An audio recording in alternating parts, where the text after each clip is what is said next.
Yang Pak Sam kerjakan itu apa?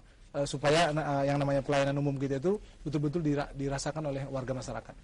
Terima kasih Pak Gorky, selamat siang masyarakat UT di seluruh Indonesia. Jakarta merupakan salah satu cabang dari UT, yaitu UPB Jakarta, mengelola 10.000 mahasiswa. 10.000 Pak, 10.000 mahasiswa. 10.000. Dari semua kalangan, ya dari semua kalangan. Baik guru SD, kemudian ada tentaranya TNI, kemudian juga ada pengusaha dan segala macam.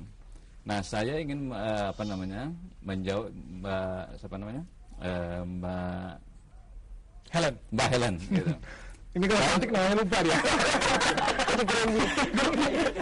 Saya berupaya di Jakarta itu, Pak, mahasiswa itu jangan marah.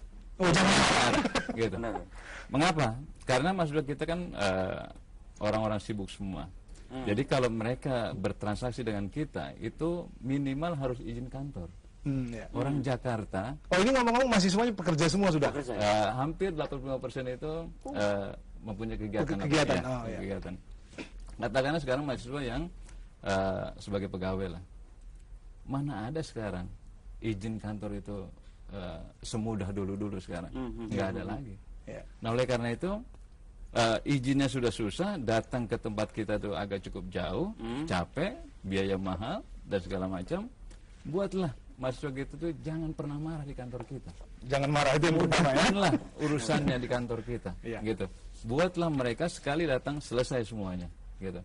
Maka motonya adalah kita bekerja cepat, harus cermat dan harus cerdas, gitu. Jadi mahasiswa gitu pada saat kali datang selesai mereka tertawa. Kalau mereka tertawa, kita juga tertawa. Wah, cuma waktu sendiri jangan tertawa lama-lama.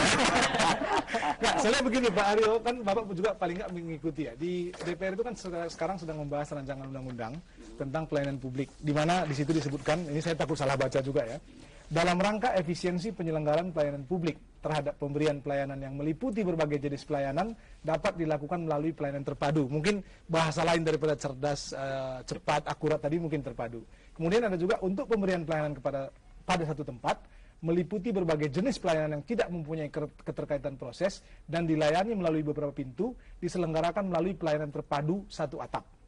Untuk pemberian layanan pada satu tempat dan meliputi berbagai jenis pelayanan yang memiliki keterkaitan proses dilakukan melalui pelayanan terpadu satu pintu. Jadi ada satu atap, ada satu pintu. Yang terakhir yang tidak kalah pentingnya adalah penyelenggara wajib menyusun dan menetapkan standar pelayanan sesuai dengan sifat, jenis, dan karakteristik layanan yang diselenggarakan dengan memperhatikan lingkungan, kepentingan, dan masukan dari masyarakat dan pihak terkait. Itu di pasal 16 ayat 1 di rancangan undang-undang ini. Sejauh ini apa yang Bapak dapat gambarkan seandainya tadi kekhawatiran yang Bapak katakan tadi masih D+ atau C atau 2, alhamdulillah indeks prestasinya, seandainya ketiga pasal 6 ayat 1, pasal 6 ayat 2, pasal 6 ayat 3 yang sudah saya bacakan plus pasal 16 ayat 1 yang menyatakan bahwa harus melibatkan keterkaitan masyarakat, itu kira-kira menjawab nggak Pak mengenai pelayanan khususnya di bidang pendidikan? Iya, kalau saya sekarang mengamati bahwa standar pelayanan publik itu harus bisa menjadi acuan bagi aparat yang melayani dan yang dilayani. Jadi ada dua timbal balik.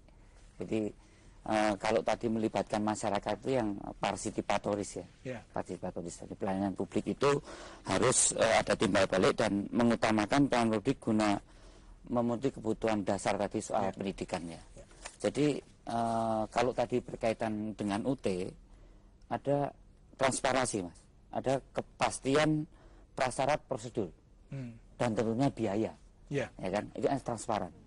Kemudian prasyarat ini terus-menerus harus semakin disederhanakan. Jangan kalau bisa dipersulit mengapa harus dipermudah. Ini kan bahasa pelayanan publik yang selama ini melekat dalam value atau tata nilai birokrasi. Ini harus ada hal yang radikal dan harus dibongkar. Kalau bisa dipercepat, mengapa harus dipermudah? Harus dipersulit kan itu. Sulit, ya, ini yang harus dibalik. Kemudian biaya yang terjangkau dan sekali lagi jangan ada diskriminasi. Harus setara dan adil. Apalagi ini adalah ibarat produk itu massal. Massal betul ya. Karena melayani seluruh Indonesia kan ini Pak ya. Tapi juga ada tadi Strata mahasiswa yang- UT yang mungkin DPR, mungkin yang pas pengamen jalanan, nah ini harus ada keadilan ya. Ini tidak bisa. Hal yang paling sekarang membuat menyakiti hati rakyat kecil itu adalah ketidakadilan di dalam pelayanan publik. Saya anggota DPR ngurusin bisa langsung ke depan loh Pak. Ya, ya. Wah ini kan Baru lihat lambangnya. Pak. lambangnya ini Langsung ke terus depan gitu ngomongin ya. apa? Iya, iya. Ini wakil rakyat mungkin tidak bisa di atas rakyat, sejajar pun nggak bisa, harus di bawah rakyat. Nah, iya Pak, saya ingat itu, tapi ini agak menyimpang sedikit. Presiden, wakil presiden, itu wakil presiden kan di bawahnya presiden. Katanya kalau rakyat, wakilnya lebih tinggi dari rakyat. Jadi itu, jadi harus anggapan dasar itu dulu yang harus kita pahami, mengapa ada pelayanan publik terkait dengan kebijakan publik. Nah tadi saya katakan Mas, bahwa tidak hanya bisa yang disalahkan adalah pelaksana pelayanan publik, yaitu eksekutif. Karena untuk anggaran pelayanan publik itu masuk ke kebijakan publik. Seperti saya katakan tadi, anggaran kesehatan, anggaran pendidikan, ini DPR ikut terlibat. Ya. Ya kan? Jadi ini sebagai penyelenggara negara ada yudikatif, ada eksekutif dan legislatif. Kalau sudah bicara soal anggaran, tadi bicara legislatif. Soal pelaksana pelayanan publik itu eksekutif. Oke.